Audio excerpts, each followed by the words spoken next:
There he is. There he is. I was wondering when I was going to come up. Good afternoon, America. Welcome to Got Freedom. This is the Got Freedom Podcast with your host, Chad Hummel, on the We the People Podcast Network. And normally at this time, normally about 15 seconds ago, my ugly mug would have popped up on the screen. But we have somebody different running the show today. So we got a little extra taste of the bumper music. We got a little extra taste of that awesome logo, that Got Freedom Podcast logo that's down there, I think in the right-hand corner of the screen, at least from from my vantage point.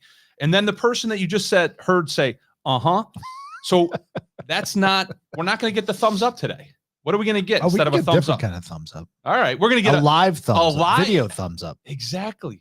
Bingo. Today we have a live thumbs up. That's Scott Fitzgerald. Scott, go ahead and introduce yourself. Hi, I'm Scott Fitzgerald. Thanks for having me, Chad. Yeah. So Scott's the boss. I have to be extra good today. I have to be on my extra special behavior. I've never been able to do that in my life, but I'll give it a shot today. That's hilarious. Right. So you've heard us talk about Rock Vox Productions. That's Scott's company out in Bushnell's Basin. Look at that. Shameless plug. He's wearing the shirt. I love it. So Scott has his own podcast studio and production site out in Bushnell's Basin. And I'll just tell you a quick story and then the show will be over. But I'll tell you a quick story. So Scott's where it all began, so to speak, right? We're not going to get the box of Kleenex out and shed any tears, but Scott Fitzgerald got us all kind of started. So I'm not sure if we've told this story or not. As you know, I'm a co-host on Kimberly's Revolution, but when I met Kimberly from Kimberly's Revolution, she came to us. She came to Revere Realty, the brokerage firm that I own. She came to us to become an agent, to become a real estate agent. And in our discussions, it quickly occurred to me that, you know what, Kimberly's cut out for the radio. She's cut out for the microphone. She's phenomenal at it. And she's probably going to head back to a microphone very soon. So in the course of the interview, so to speak, probably about 10 minutes into to me meeting her here at my office and discussing her prospects as a real estate agent with Revere Realty, I literally just switched gears. I stopped right in the middle of something she was saying, which means I interrupted her. And I said, Kimberly, when are you going back on the radio? And she looked at me with dead silence. And then she quipped, I'm not going back. I'm not going back to the radio. It's over. And then I pulled a quick U-turn and I said, well, how about a podcast? And I swear I didn't even know what a podcast was. I'd heard of one.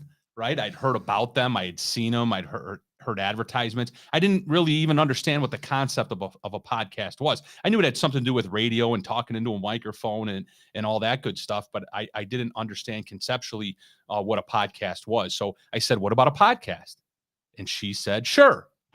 So the long story short now, of course, is the long story longer, as I like to say, is a couple weeks later, Kimberly, I think, she knew you, right? You were familiar with Kimberly, Scott? Yeah, we had worked together back in the radio days when I worked at Entercom for a short period of time. I'm sorry about that. Yeah, me too.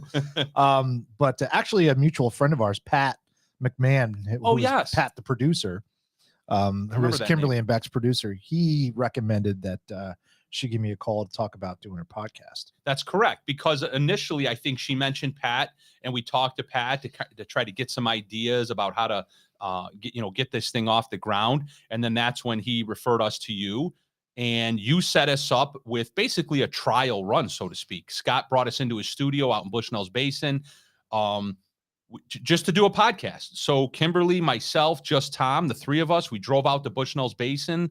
I think it was a year ago last September. So that would have been September of 20.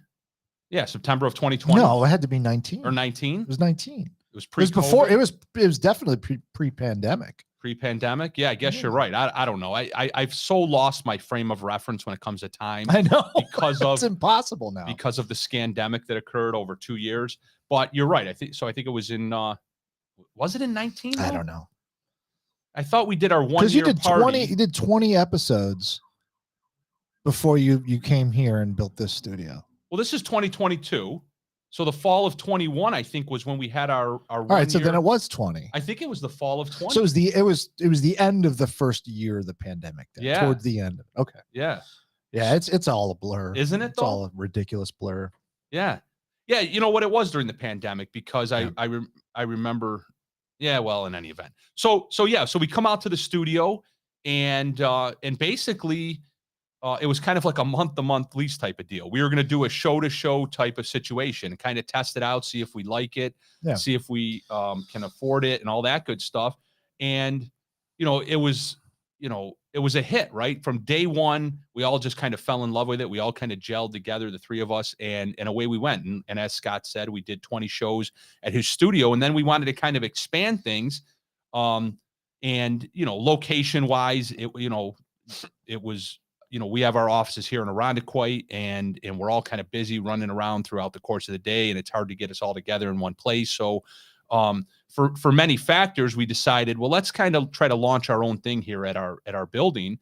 And Scott graciously joined us in that venture, so to speak. And, he helped us set up the studio, and we basically built a model of his studio. So, not that many of you listening, I don't know if I've ever been in either mine or Scott's studio, but if you were in either one of our studios, you would say, wow, it looks like the same person built. Yeah, you got the double table, a camera at each mic position, and kind of a design that I came up with. Yeah.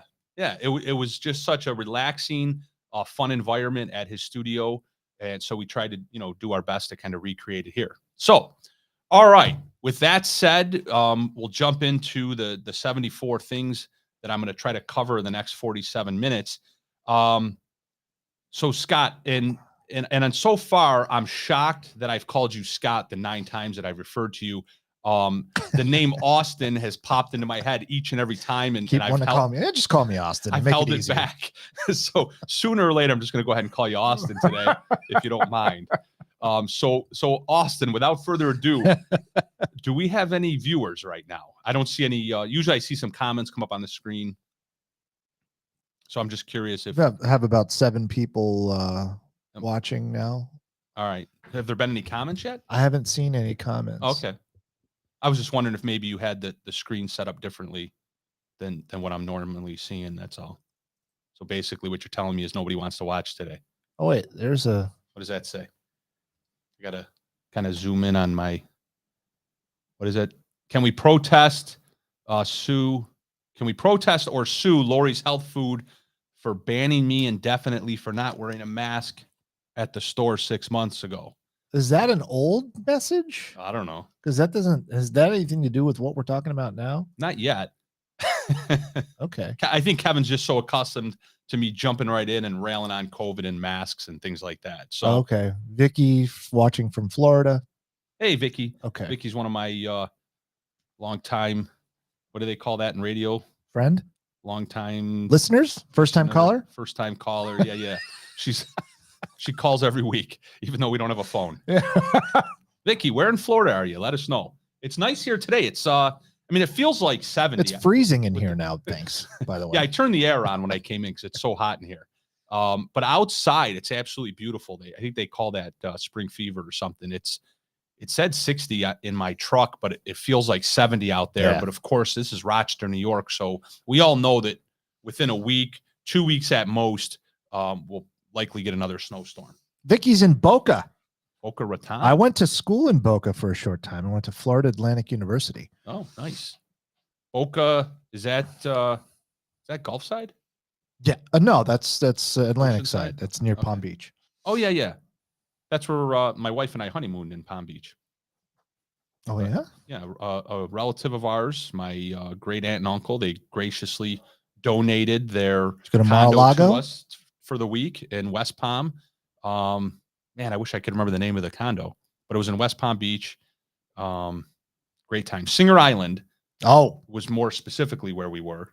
Very nice. It was West Palm Beach, Singer Island. And I can't remember the name of the condo. Maybe if they're listening, maybe somebody in their family's listening or watching right now, and they can let me know. I think they still own that. That was a long time ago. That was, we got married June 5th. Why am I doing this to myself? June 5th, 2004, 6504. Oh, you got married 2 years after I did. Same date? No, November. Gotcha. November 16th, but 2002. Gotcha. I was in Florida in 2004. I was living there. Nice. Fort Lauderdale. Oh, yeah, Lauderdale area. So that wasn't too far from where I was in West Yeah. Palm. Yeah. All right. So the name of the show today, and I don't, as many of my listeners and followers know, I don't typically name my shows. Every once in a while, I come up with a name. But today, the name of the show is Let's Call a Spade a Spade. And, you know, of course, like anything, everything ends up with its in this post-logical, rational society that we live in. Everything ends up with some sort of racial undertones. But I actually did a little research, of course, and that phrase, let's call a spade, has been around for hundreds of years, as far back as the 1500s, and it comes from classical literature. It has nothing to do with race, but its meaning is sound logic and sound reasoning, and that is, you know, when you see something, call it what it is. When you mean something, say it. When you say something, mean it. Right? Mean what you say what you mean. Mm-hmm. So, and in this society that we live in now, of political correctness, man, you know, actually, it's almost as if we long for just plain old political correctness, right? You know, that was 5 years ago, 10 years ago, we complained about political correctness. Now, unfortunately, you know, that ball has been advanced so much further and closer to Marxism and communism that it's like anything, right? Everything becomes relative. And it's almost as if, you know, I kind of wish that we were just, you know, worried about, you know, plain old political correctness nowadays with everything that's going on. So we're going to call a few topics today what they are. We're going to look at a few topics hardcore and just kind of, you know, jump right in. So where do we begin? Well, I sent Scott, I sent you a couple videos today. There was unfortunately, you know, we live here in the city of Rochester, which is, you know, I don't think this is even rhetoric anymore. This is basically a war zone in the inner city of Rochester, New York. There are several, Kevin says the word that I'm looking for is moral relativism. Yes, I believe that's correct. That's the correct word. I just unfortunately can't pronounce it apparently. So, you know, we live in the city of Rochester, New York, where there are several, as the city police or the city administrators like to call it, hot zones. There are several hot zones in the city of Rochester, or neighborhoods or pockets where the violence is just, quite frankly, out of control. There are weekly, if not daily, shootings, stabbings that result in death, well, otherwise known as murders. It happens on the regular, and I know you know you've heard me talk about this before. I know several Rochester City police officers closely as friends and other acquaintances. And one thing that they've always tried to impress upon me is this, and it's true. I mean, I've worked in the legal system for 20 years, actually longer. Even before I went to law school, I worked for an agency called Pretrial Services, where I was in the jail, the Monroe County Jail, every morning at 6 a.m., interviewing individuals that had been arrested the night before to basically go to their arraignment in Rochester City Court and make a bail recommendation. So my responsibilities were to kind of vet this person or screen this person, find out if they had a job, if they had any bench warrant history, meaning that they had an arrest history where they failed to appear in court. And essentially we were assessing their risk for whether or not they would come back to court if the judge released them. So I've been in the system, so to speak. I hate using that phrase, but I've been in the system, so to speak, for, well, since I graduated from college, 1996. So that's 06, 16, 26 would be 30 years. So what, 25 years, basically. It's close enough. So, you know, I've kind of seen it all firsthand and up close. And so what these officers have tried to impress upon me over the years is that for every shooting that you hear about in the news, for every stabbing that you hear about in the news, there are a dozen more that week, if not that night, that you heard about it, right? So there's bullets flying all over the place in the city of Rochester. You know, only a couple of them, unfortunately, hit their target on a weekly basis and end up in the news as a shooting or a murder. And certainly there's probably dozens and dozens of other violent threats involving weapons, knives, etc., throughout the course of the week that are reported to the police and that the police respond to, that don't end up in the news because the knife doesn't end up in somebody's flesh, so that it doesn't end up being an assault in the first degree felony that ends up in the news. So the point, of course, is that it's violent, right? It's very, very violent out there, and there's no way we could cover it in this podcast today. Maybe it's something we can talk about in the future. I know I've kind of delved into this subject a little bit in the past, but what's the underlying cause here? What's going on, right? When it comes to guns, you've heard me use this example, this analogy. So, people love to talk about gun violence and guns are bad and guns are this and guns are that. And they never talk about the people. They never talk about the individuals. They never talk about the families or the pastors or the educators or the people that surrounded these individuals growing up before they pick up the gun and they go shoot somebody with it. They always want to talk about the gun and talk about gun rules and gun regulations and things like that. And so the example or the analogy that I always like to bring up is this. So it's hunting season, right? It's deer season. It's shotgun season, whenever that is. I think that's in, I don't know. Are you a hunter, Scott? Austin? No. Okay. Yeah, neither am I. So I want to say deer season. Now we're going to really make ourselves sound stupid here. Is it in October, perhaps? I think it's in the fall. Yeah. There you go. That's a good way to put it. It's in the fall. Sometime between, it's sometime before the snow falls and after the summer. Yeah, there you go.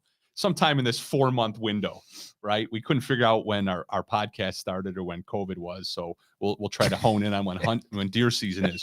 But anyway, which season? Buck season or doe season? Because I think there's two. Oh boy! See, look, you're supposed to help me through this, not bury me further into it into things that I don't know about.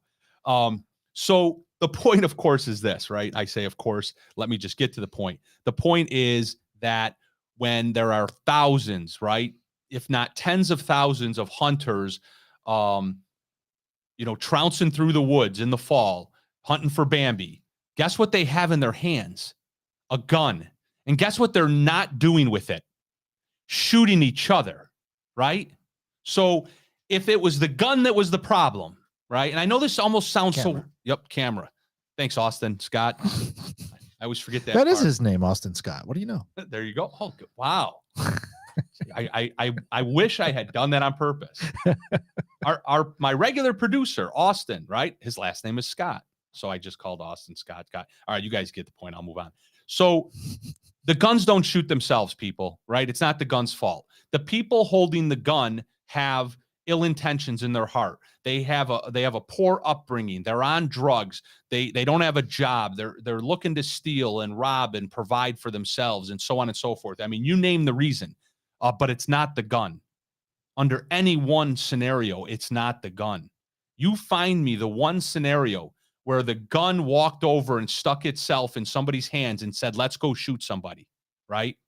I'm angry today. Find me the scenario where the gun said, I lost my job and we need to eat. Let's go shoot a store clerk, right? Find me the scenario where the gun got up off the floor and threw itself into the hands of the husband who was pissed off that his wife wasn't home because she was out cheating and said, let's go kill the son of a bitch. Have you ever heard of that example, Scott? No. Thank you. I was hoping you'd say no. I don't have the data to back up anything that I would argue with you about. So that's good. That's a good start. So I'll just agree.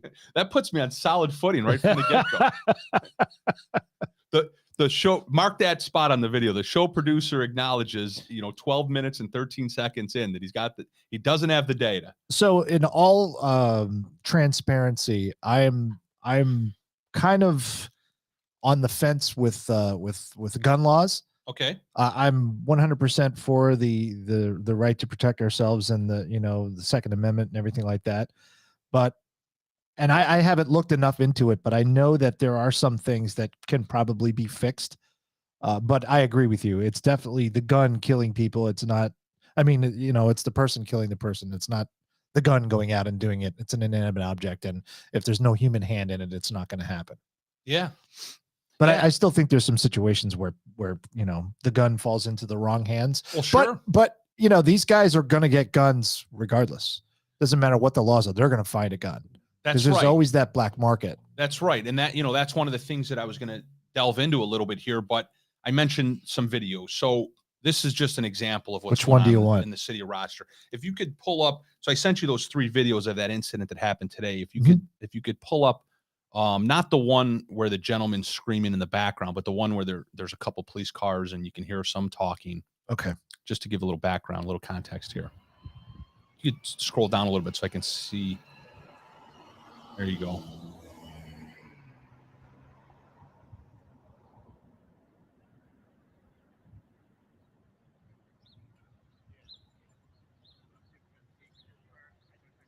So you see a couple Rochester City police cars there.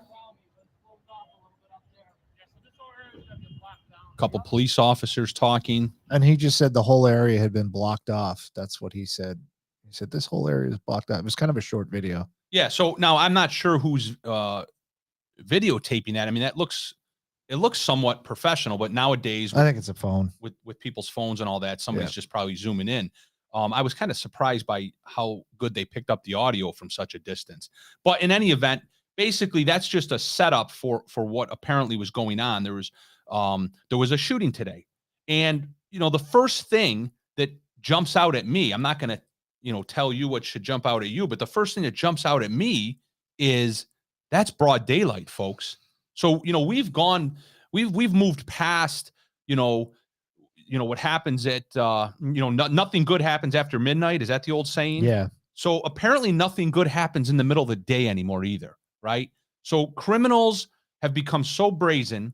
The violence has become so, out there, so to speak, that nobody's worried about doing things in broad daylight when they know it's going to be potentially caught on videotape, when they know that there's, the more likelihood that there's going to be a witness, right? It's not in the middle of the night when, 99% of the neighborhood is fast asleep because they have to get up and go to school or work in the morning. So let's play the next video and we get a little bit more of an understanding of what's going on here. This is the guy. Yeah, the guy screaming in the background.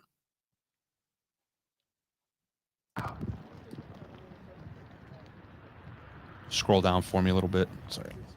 Thanks. There's gonna be a lot of death, motherfuckers. I'm telling you straight up. I'm not playing. I'm not playing, bro. How the fuck you shoot right here? Where the camera's at? We're like, I don't know. My brother don't mess with nobody now. Why is somebody shoot at my brother's house? And why he's not caught? Why is he? Oh, he's running to him. I don't know nothing, bro. All I know is I'm not playing no games about my brothers. I'm not playing no games. This bitch will be a 30-day, 30-day. I promise you. I promise you.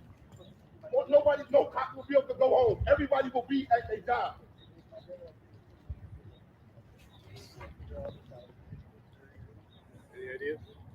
So let's he's perturbed. Yeah, we're gonna play that again.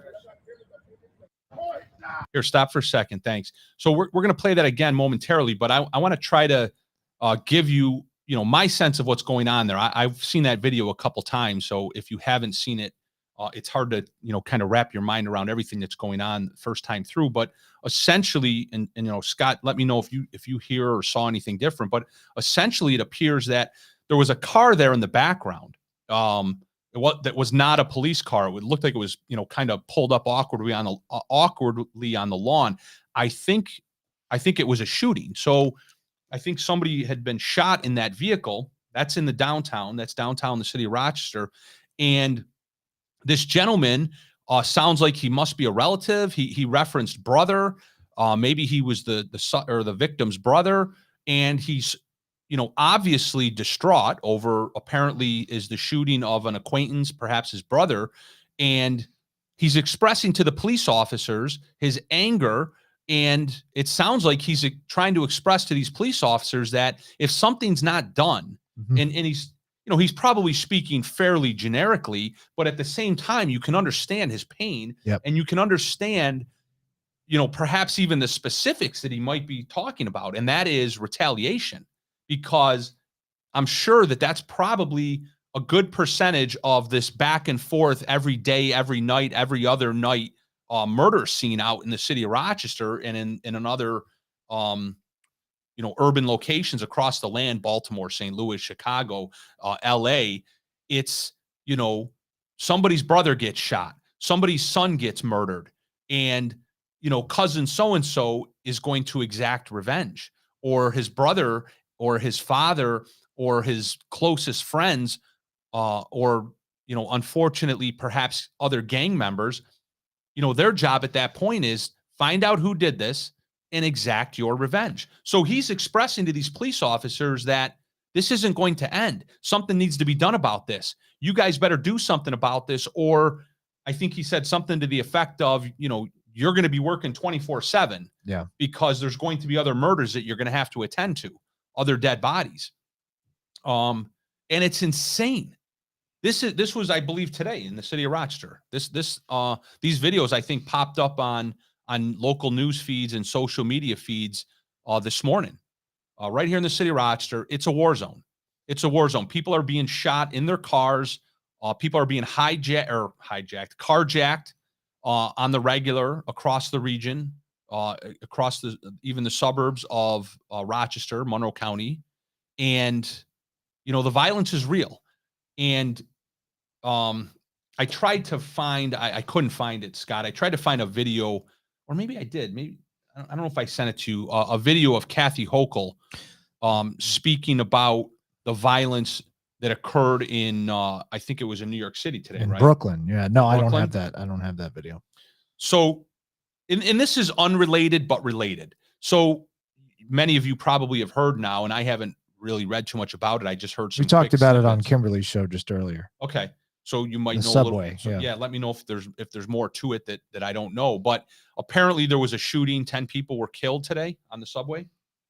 And Kathy Hochul, like all good politicians do, right? My tongue is firmly planted in my cheek.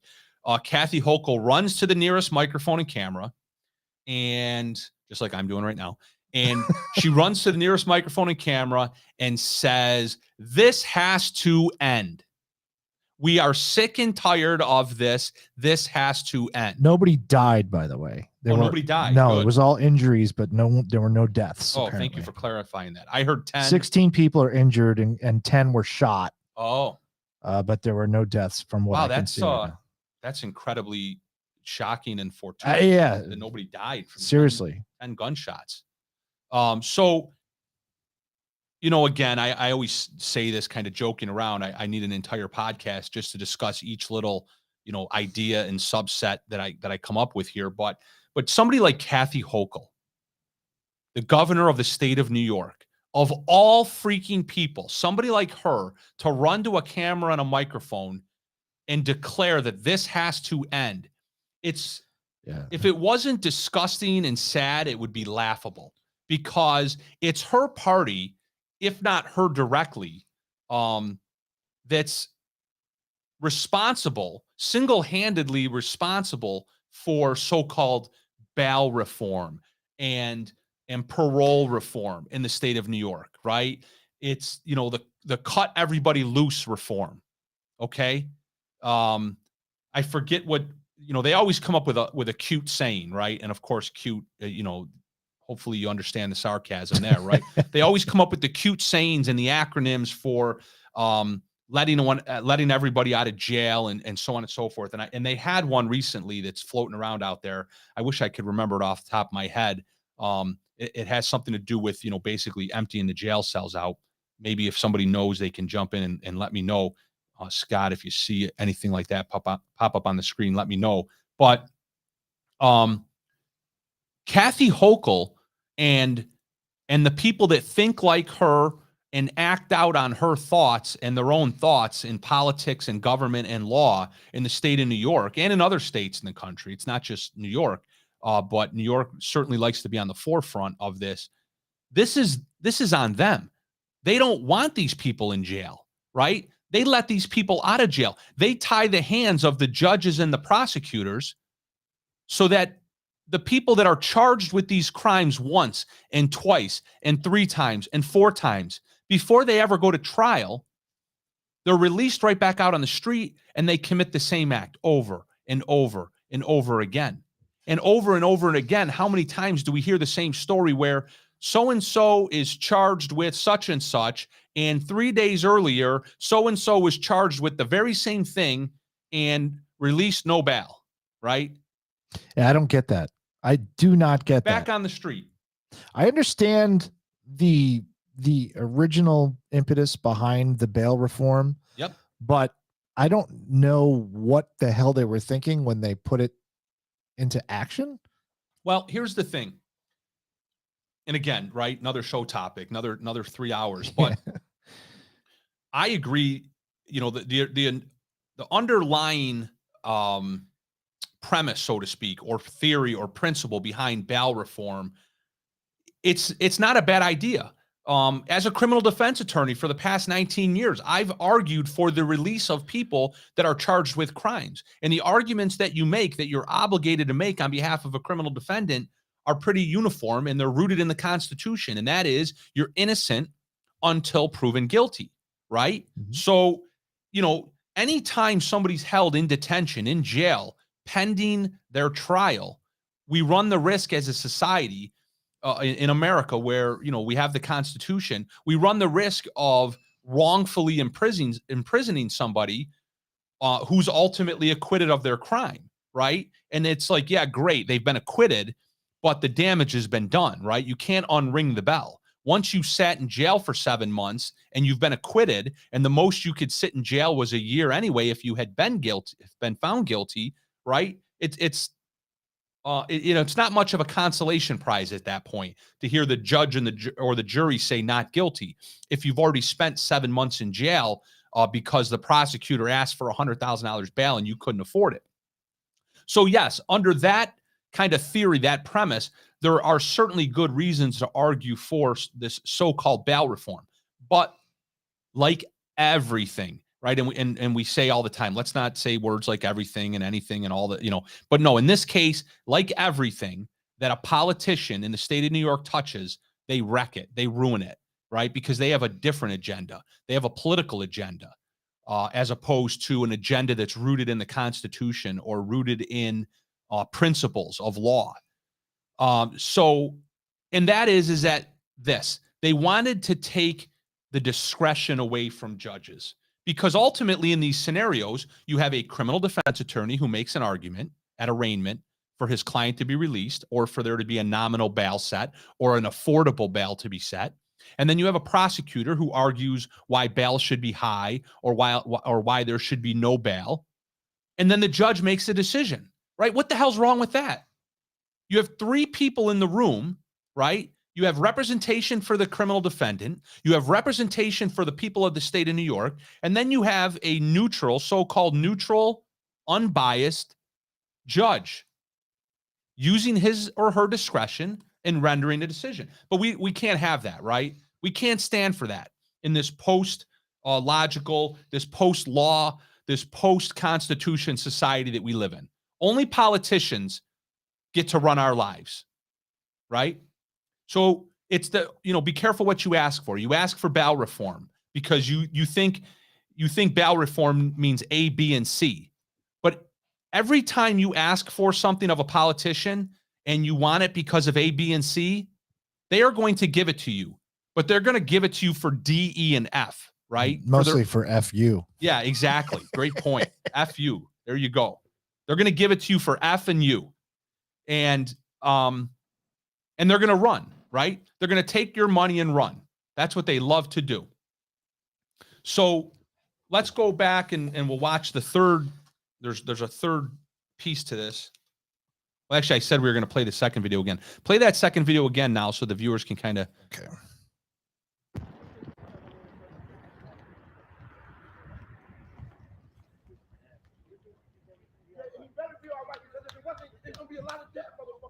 There's going to be a lot of dead motherfuckers. He understands how he feels.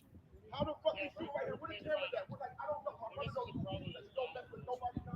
Why did somebody shoot at my brother's house? And why he got caught? Why is he? Oh, he's running. I don't know nothing, but all I know is I'm not playing no games about my brother. Scott, do you get the same sense that that car back there is perhaps the shooting victim? You see that car in the background? Yeah, I do see the car back there.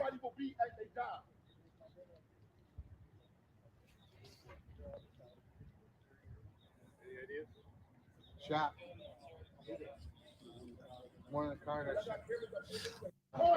Well, yeah. So the guy with the cell phone says shot, and then he says something to the effect of someone in the car shot. So I guess that's kind of where, how I gathered that.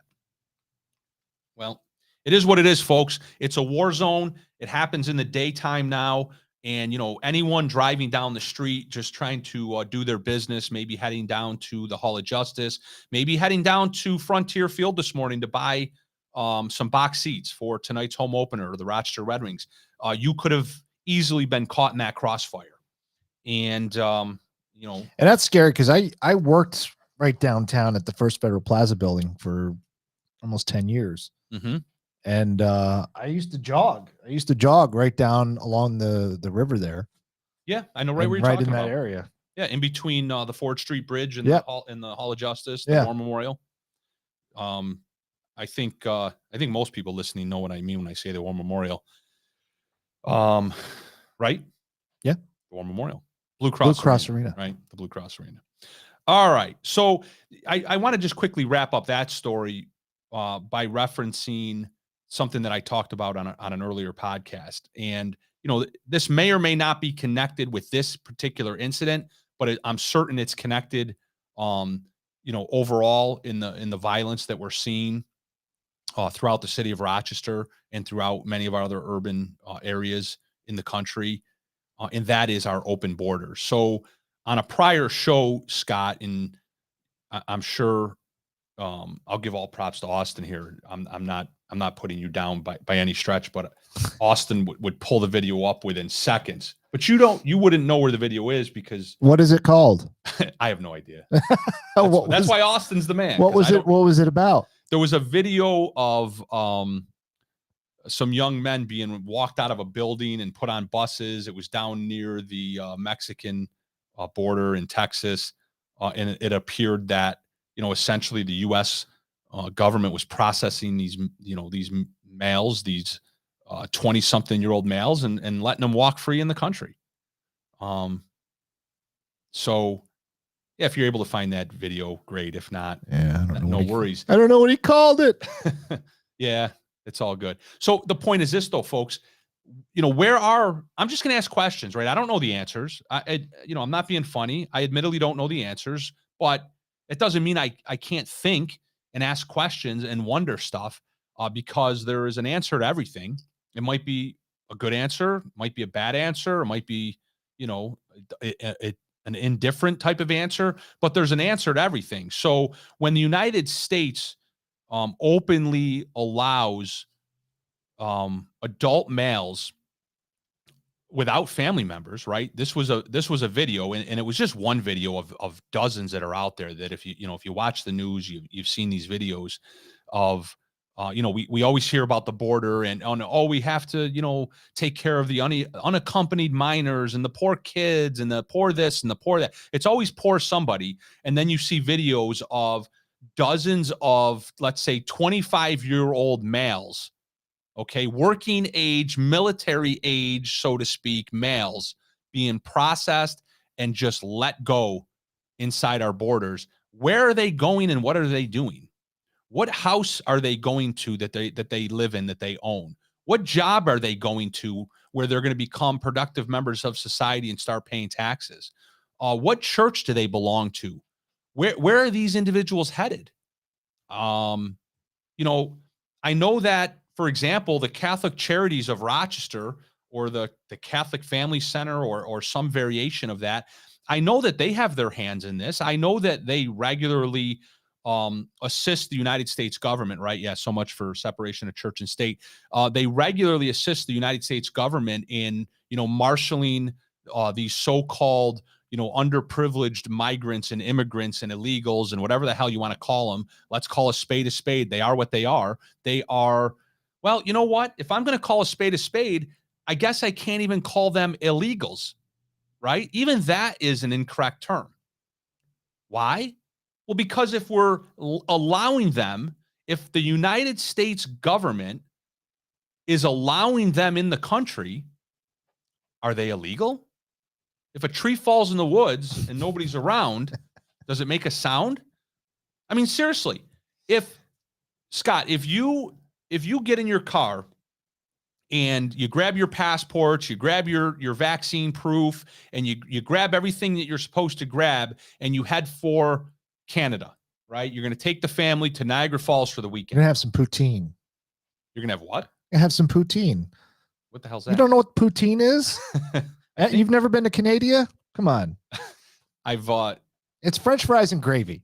Oh, of course. What the hell's wrong with me? But this poutine is French. I love it. But if you're going to do all that, if you're going to head to Canada, are you getting across the border without all of your proper documentation, so on and so forth? Hell no. Hell no, right? So now you cross over the border, you provide all the proper documentation. The Canadians let you in because they want our money, they want your money, and you go. And then 3 days later, you just run back across the bridge and they let you in, right? I mean, on day one, it would be illegal for you to just run across the Canadian border into the United States, right? So it's Monday and you run across the border and you don't stop, and that's illegal. But on day two, you do the exact same thing and nobody stops you. And you turn around and you're waiting for somebody to come up and grab you and beat you down, and it doesn't happen. You're in. Well, then it's not illegal anymore. So I'm not even sure if the right term is illegals anymore. But and of course, like non-citizens. Non-citizens. I mean, they're still illegal. But are they? Yeah. How are they illegal if we're letting them in? Serious question. I don't know the answer. I mean, it's a valid question, but technically they're still not legal because they're not naturalized citizens. Yeah. Well, and I guess that kind of begs the question: are we trying to eliminate? Are they considered refugees? Are we trying to eliminate as a country? Is there a movement afoot, as they say, in this country to Dave Salmon says undocumented Democrats? Oh, good one, Dave. Very good. Papers, please. So, but here they are. They're here somewhere. And what are they doing? What are they doing here? And, I don't know. Do they have anything to do with what happened did you say it was in Brooklyn? Yeah. Do they have anything to do with what happened in Brooklyn today? I don't know. Do they have anything to do with the murders that are going on the streets of our urban cities every single night? I don't know. I really don't know. But I also don't know if, they get processed and they get let go, and then they apply to college and they get a degree and then they get a job. And I don't know if when the Catholic Church transports them all over the country, if they end up getting baptized and confirmed and become productive members of the Catholic Church. I don't know. I don't know if they end up at Wegmans bagging groceries. Is that a thing anymore? I don't even know if that's a thing anymore. Yeah, they still have them. Yeah, do they still have bags? I think so. Just paper ones, right? The paper ones that suck. Yeah, because they fall apart. We weren't supposed to cut down trees. That was bad for the environment. I missed that where that happened. So then we got plastic, because plastic somehow is better for gathering in the Genesee River. But now plastic's no good again. So now we're back to paper. But anyway. So what do you want? You want no trees or no sea turtles? You pick. You know what I want? I want everyone to grow their own food in their backyard, and then you don't have to bag it. I totally want that. I would love that. We're going to start a garden. Awesome. We're going to do a garden this when you summer. Figure out how to do it, let me know. Sure. I don't have the first freaking clue. Right. Water it. That's what you got to water it. Got to water it. That's the key. That's the key. Okay, so speaking of dirty, corrupt politicians, did I send you a news clip? I think it was something from the internet. Is it COVID? No. Or is it the Hochul? It's the Hochul thing. Her lieutenant governor there, who was arrested. This really horrible. Yeah, you can't see it. This really horrible photocopy image of. Oh yeah. Your Lieutenant Governor Brian Benjamin arrested on federal campaign finance fraud charges. So you might be able to tell that's Kathy Hochul on the right. On the left, apparently, that's Lieutenant Governor Benjamin, Brian Benjamin. That's Lieutenant Governor Brian Benjamin. And then if you scroll down a little bit, I think there might be a little bit. Oh, you know what? Did I forget to bring it up? I had printed out the news story. Oh wait, what the hell's wrong with me? It's right in front of me. Pick it up. There we go. Gosh, I'm a terrible podcast host. So this is what we're trying to show you right here. All right. So that's New York. Here's the headline. New York Lieutenant Governor Brian Benjamin arrested on federal campaign finance fraud charges. No shit, right? No shit. But don't worry, because as you know, no good fraud from a politician in New York State goes without waste, right? By Monday of next week, we'll have new laws and new regulations to prevent this, right? like just like with the gun issue.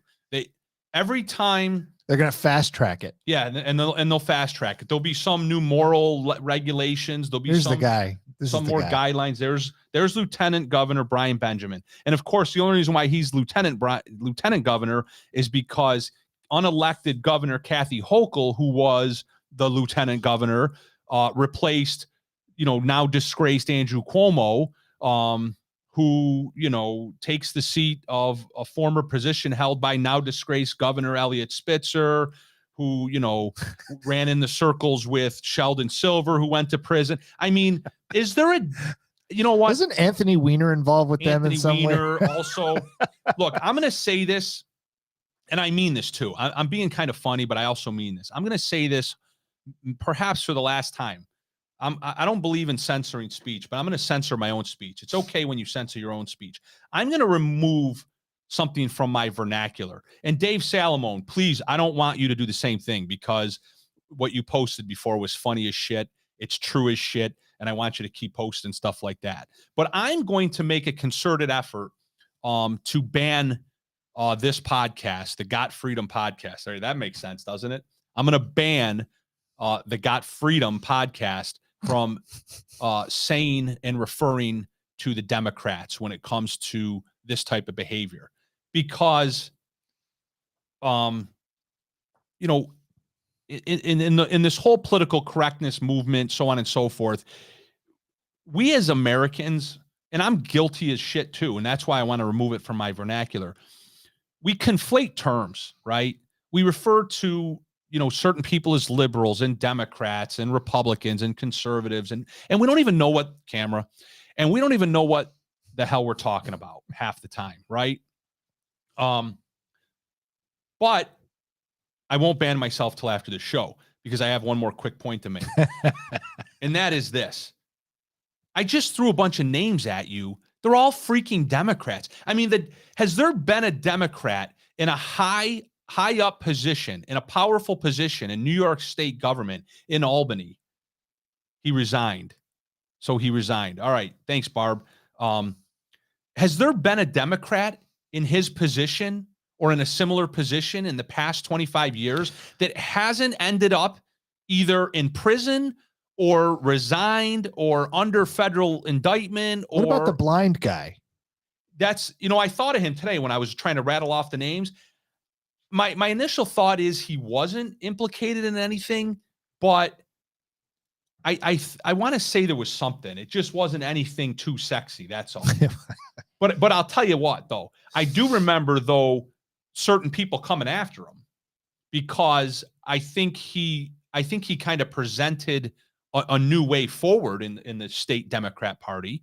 I don't think if he had any known transgressions, put it this way, they weren't bad enough. Yeah. He wasn't corrupt enough to maintain his superiority in the Democrat Party, because unless you are as corrupt as shit, you don't become a high-ranking Democrat in the state of New York. And prove me wrong, right? Prove me wrong, Governor Cuomo. Prove me wrong, now apparently former Lieutenant Governor Brian Benjamin. Prove me wrong, Sheldon Silver. Prove me wrong, Anthony Weiner. Prove me wrong, Elliott Spitzer. You're all a bunch of corrupt pieces of shit. And you all piggybacked this movement of I'm here to help, and Republicans are so mean, and conservatives are so mean, and they're so bad, and they hate poor people, and they hate blacks, and they hate gays, and they hate everybody, right? So Democrats spent the last 30 years rising to power in the state of New York by accusing people like me of being anti this and anti that and anti everything. Okay? And they were anti too. Everything that they're anti is written out in the Constitution, right? And not to belabor the point, but we know they're anti-guns for Second Amendment. We know that they, quite frankly, hate Christianity and they hate organized religion. And trust me, that's, again, another podcast, another show. You know, I have no love lost for organized religion either, but we know they're anti all of that. They're anti everything that can be found in the Constitution, right? As they accuse you of being anti things that you're not, okay? You just have certain philosophies, and you have certain fundamental principles that they then use against you and hijack for their own political gain and their own political agenda. So they spent 30, 40 years with this bullshit, bogus mantra, as they did nothing but ride the backs of everyone, including all of those minorities that they claimed that they were helping. They rode their backs to power, pulled the ladder up when they got to the top, okay? And then committed all of their atrocities, all of their frauds, abusing women, right? How many times did Cuomo talk about, oh, women's equality, women's workplace sexual harassment? We need more regulations. We need more restrictions. We need more trainings. We need more this. We need more that. You can't work in corporate America without opening up an email. Thank God I don't. You can't work in corporate America without opening up probably dozens of emails a week, right? Telling you that you have to go to this training and that training for sexual harassment, for the gays, for this, for everything, right? For everything in the world you have to be trained on, right? As these people, right? The Hokels and the Benjamins and the Cuomos and the Spitzers and the Wieners, no pun intended. What do? They rob, steal, cheat, harass sexually. They do everything. And like I always say, they're always, whatever they're telling us to do or not to do, they're doing, right? It's always the opposite. It's so tiring. It's so sickening. So what does Kathy Hochul today say? I'm jumping around now, but what does she say today in response to the violence? We're sick and tired of this. We're done with this. No, she's not. She's eating this shit up because she's going to run an entire campaign on this now, right? She's going to run an entire campaign on the backs of the people she's claiming to help as she continues to hurt them, right? How's bail reform working out for the guy that got shot today in that car? Because I'm pretty sure, without even knowing yet, that whoever shot him probably has a criminal record, probably was on parole, probably got terminated early from parole, probably got let out on bail a week ago for another crime that he allegedly or she allegedly committed, and then went and murdered somebody else today. And then Kathy Hochul, the same person who advocated for getting that person out of jail, the perp out of jail, is going to run to a mic and say, we want to help the people that got shot today? Give me a freaking break. I mean, when does it ever end? It won't. It won't ever end. Unless we go back to 1776. Oh, but I'm not. Hell no, I'm not using an outhouse. Forget that. I was talking about muskets and musket balls. All right. So where was I? Oh, what time is it? Oh, it's about 5:25. All right, it's 5:25. So usually the show goes about 6 hours, so we got plenty of time left. Article 3B subsection 4. Producer's laughing. Wait, are you citing a subsection to kick me out of here at 5:30? What are you talking about? It's the new We the People podcast employee manual. Right. We've unionized. Didn't you know that? We've unionized, and I can't go more than 52 minutes without a 15-minute break. Aren't I part of the union too, or not? No. I'm part of administration. Yeah, you're administration. Oh God, I never want to be that. Don't ever put that's blasphemy to put me in that category. All right. So I'm just looking over my my list of topics that I wanted to talk about. Of course, as always, Austin knows this quite well. I never get to them all. So usually in the last 5 minutes of the show is when I kind of try to cram a few things in. But I'll just get on one more quick soapbox here, and then we'll go home. And that is this. So I go to breakfast this morning. I got to back up. So maybe we'll get into 2 more hours here. I fasted yesterday, Scott. Have you ever fasted before for any period of time? Yep. Okay. Yep. How long have you done it for? My longest fast was 7 days. Oh, wow. Yeah. What did you do for those 7 days? Drink water? Yeah, I drank water and coffee. Water and coffee. That's what I did yesterday. Yesterday, I probably drank, 6-7 glasses of water. I had my normal 2 to 3 cups of coffee, and I drank some tea. I always have a cup of tea in the morning. I had another one last night just to kind of, guide me through the last couple hours. Did you see what just popped up on the screen? From administration. Yes, speaking of administration. So administration told you to go screw your union. He said, take your union rules and shove them up your ass. You don't have to go home, but you can't stay here. All Closing time. Yeah, that could be a violation of YouTube rules or something. Kimberly always yells at us when we sing. All right, maybe she just doesn't like our singing. So I fasted yesterday for several reasons I don't have time to get into now.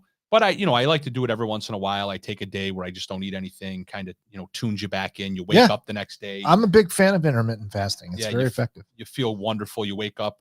I woke up this morning ready to go by 5 a.m. I wasn't sluggish in bed still at 7. And of course, I had to break fast, right? I had to go get breakfast, break fast. That's where that term comes from. Thank you. So my one daughter came with me, my 17-year-old daughter. I say 17. See, I'm going off on all sorts of tangents here. She turns 17 on the 17th of this month on Easter. So my oldest daughter, Taylor, turns 17 Sunday, Easter Sunday, the 17th. So she decided to go to breakfast with me this morning. So we get up, we go to breakfast, and shameless plug, we went to the Eastridge Diner, not the Eastridge Family Restaurant, the Eastridge Steakhouse Diner. We went there, and there's a sign on the door. We walk up, go to pull the door, and I'm like, uh-oh, there's a sign. What are we supposed to put 2 masks on? What's going on here? There's a sign on the door, and it says, closed due to shortage of staff, open at 6 a.m. So I immediately panicked because I saw closed. I'm like, what the hell? They're closed. I'm starving. I fasted yesterday, blah, blah, blah. But then my daughter luckily didn't jump to conclusions like I did. And she's like, Daddy, it says they were closed. She continued reading. Yeah, exactly. Just like we were trained in law school. And I didn't listen then, and I still don't. But it basically was relaying that they had been closed overnight, whereas normally they'd be open overnight. They were closed overnight, reopened at 6 a.m. It was about 6:30 at this point, so we were able to go on in. But it got me thinking, of course, I can never just have a sit-down, relaxing breakfast. Every time I read something, it immediately gets me going. I'm thinking about talking about stuff on the podcast. And it got me thinking about this, and that is we have, I'll break it down to Rochester, let's say. We have tens of thousands of people right here in the city of Rochester and the surrounding suburbs that are not working. I'm not going to say out of work, right? I'm going to say they're not working. They're just not working. Let's call a spade a spade. You are not working, right? And you may be collecting a welfare check. Okay, let's call a spade a spade. I know you're probably not supposed to call it a welfare check anymore. It's probably called something else, but you are not working, comma, and you are collecting a welfare check. And I guess I just don't understand that concept anymore, right? There are restaurants, and that's just one restaurant, right? There are dozens of restaurants. There are dozens of retail establishments. There are dozens of manufacturing plants. And there are dozens, if not an infinite number, of self-starter ideas, right? As simple as knocking on doors and cleaning up leaves, right? At a business or a residence. There are, with all of that grouped together, there are thousands of opportunities, otherwise known as paying jobs, 9 to 5, 8 to 4, 6 to 6. Pick your poison, right? Pick your poison and work. I don't get it. I don't get it. So what were your parents like? Hardworking, blue collar? Yeah. So my dad,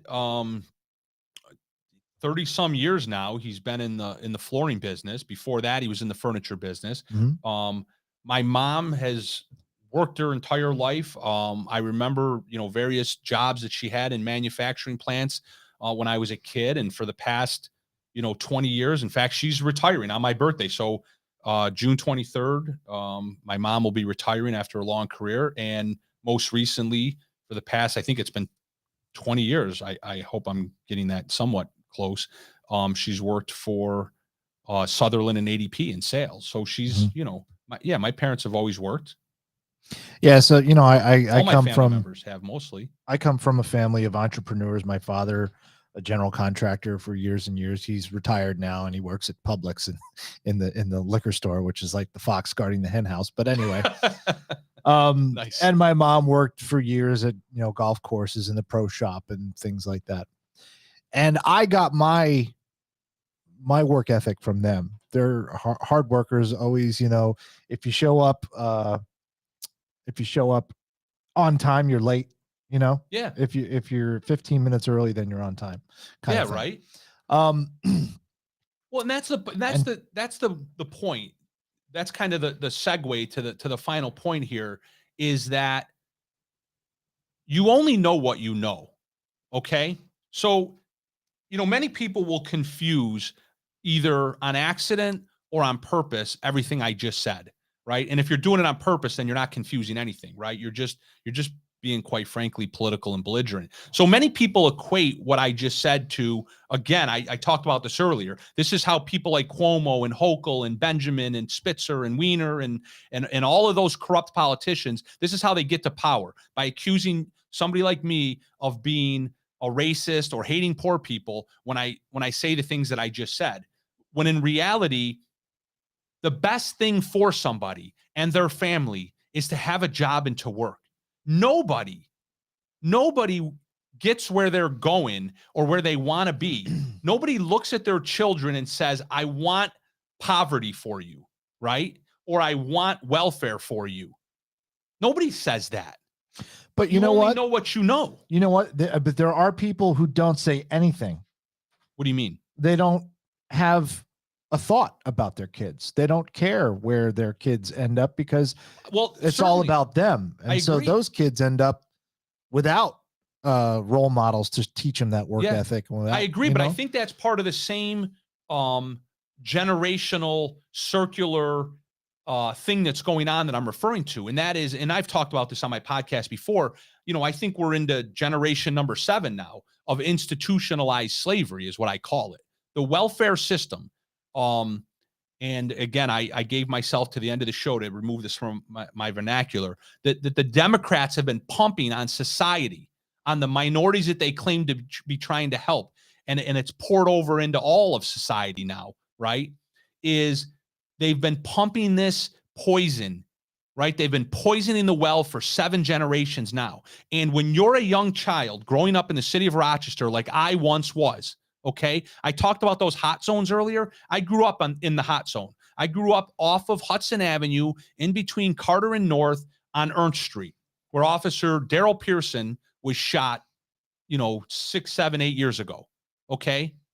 So don't tell me what silver spoon, I was born with. Mm-hmm. Okay. I grew up in the exact same neighborhood, playing at the exact same basketball courts and the exact same rec centers, watching my bike get stolen. I did all that. Been there, done that. Okay. And I can only speak from personal experience. I get it. But when I look back, and this is, what Scott was just alluding to, when I look back, the common denominator that got me to where I am is family and work and education. Okay. And God. And faith, right? Belonging to a church. That's what got me to where I am. And I know that doesn't always pan out, right? I know that's not I know there's only correlation there and not direct causation, but I do know what the correlation on the other side of the fence is too, and the causation, right? How many people that grow up in poverty-stricken welfare homes versus poverty-stricken working homes, right? We love to throw that word around nowadays called the working poor. I guess my family was the working poor. But if you're working, there's a good chance you're going to get out of that poverty cycle. But when the government slaps you with welfare, okay, and then you're born into that family of welfare, and you grow up every single day looking around and you see nothing but adults at home or in jail, what are you ever going to know? If you're, if you're born in the woods with a pack of wolves, I mean, serious question. Will you know what it's like to be a human? Is there some instinctual part of us that will eventually come out? Or, so you only know what you know. And I don't believe in victimhood. Okay. So I want to try to, reconcile my own thoughts and feelings on this topic. So, I think that any one of these individuals that I'm referring to kind of in the abstract, could pull themselves up by their bootstraps, but man, that's got to be pretty damn tough when you don't know what you don't know. It's got to be tough. So, unless you're some star athlete on the basketball team or football team or track team and the scouts, get a hold of you, which, that's a diamond in the rough. That's a 1 in a million. It doesn't happen for everyone. Even some of those, they may make it out for a short time, but exactly their upbringing comes back to them and they end up in jail or they end 100%. up comes back to broke or, anything like that. Absolutely. Nothing to fall back on. Yeah. All of a sudden a knee injury comes along and where are you? You're back where you started without any, brick foundation. It was built on, your foundation was built on quicksand. So, what's interesting. And I'm not, I hate to bring it up because he's in a bad way, but Will Smith, I just, who's Will Smith? No, you're going to slap he me? Slapped this guy, right? I just finished. I'm big on audiobooks and memoirs, right? Mm-hmm. And I literally just finished his memoir about 3 weeks before that whole episode happened. How ironic. And I've always been a big Will Smith fan because he's always been the kind of guy who really goes after. He's a big goal setter. Mm-hmm. He's always about, he had this great speech. It was called the two things that can get you places are reading and running. Oh, wow. You always, when you're running, you always think about the next part you want to get to and the next part you want to get to. Yep. You put a visual obstacle in front of you and chase it. And I've always been amazed by him. And then, all this happened, but his background is quite interesting. His father got him and his brother to build a brick wall. Took them all summer. Oh, wow. To build a brick wall, and there was no he wouldn't tell him why. He's just like, you build that brick wall, and every day they had to get out there and they had to lay the bricks down and they lay the mud on it and do the whole thing. And at a certain point, he'd be like, all right, now build it higher. Now build it higher, and it took them the whole summer. And he's like, I don't know why he did that. And then he finally figured out it was like teaching them how to set goals and how to go one step at a time to get somewhere and to have a work ethic and that whole thing. And it was quite amazing. I don't know. I don't know what happened to him in the meantime. He got confused, but still, none of us are perfect, right? But no, that's a great point, because Will Smith, obviously, and look, one-off examples are always just one-off examples, but there's always a bigger principle at play. And that is that Will Smith obviously didn't come from a family that had been enslaved in welfare. He came from a family of education and work ethic. And I don't know what Will Smith's politics are, but I don't think Will Smith would ever go to his children and try to explain to his own children the benefits of being on welfare and how you can use welfare as a stepping stone and how this, that, and the other thing. So my question to you is where does it go from here? Because obviously you can't just say, all right, it's all done. Yeah. There's got to be some sort of a transitional. It's a great point. Plan to say, all right, this is the step. These are the steps we're going to take to move you away from that lifestyle, to move you away from that crutch, and get you on the path of self-sufficiency. That's a great point. I'm glad you asked that. I've wrestled with that thought many times over the years. I've tried to think that through, right, logically. And it's, you run into some to use a reference from the story you just told, I run into a brick wall every once in a while, and trying to rationalize that. And the only thing I've ever been able to come up with is this, and we'll kind of end it here. What I've come up with is that just like, how do they eliminate positions in companies when, when somebody's been in a position for a long time and the company recognizes it for whatever reason, it's just not a profitable position anymore. But at the same time, they don't want to let, Mary Johnson, who's had the position for 37 years and has been a loyal employee, they don't want to just cut her loose. What do they do with that position? Phase it out. Yeah, exactly. They let it go by attrition. They start handing out doling out the responsibilities. And exactly. So you get rid of things by attrition. And what I've always believed is this, because we've seen it happen in the private sector. This is the example, and this is how I know it would work. Whether you cut it off cold turkey, Scott, or whether you try to phase it out through attrition, I know it'll work because of this. Because we all know of dozens and dozens of examples where big corporations and big companies have closed the doors cold turkey, right? They make the announcement, they're shutting their doors, everybody's out of a job, right? Big manufacturing plants have done it all over America for the past 50 years. And those people land on their feet somewhere, somehow, some way.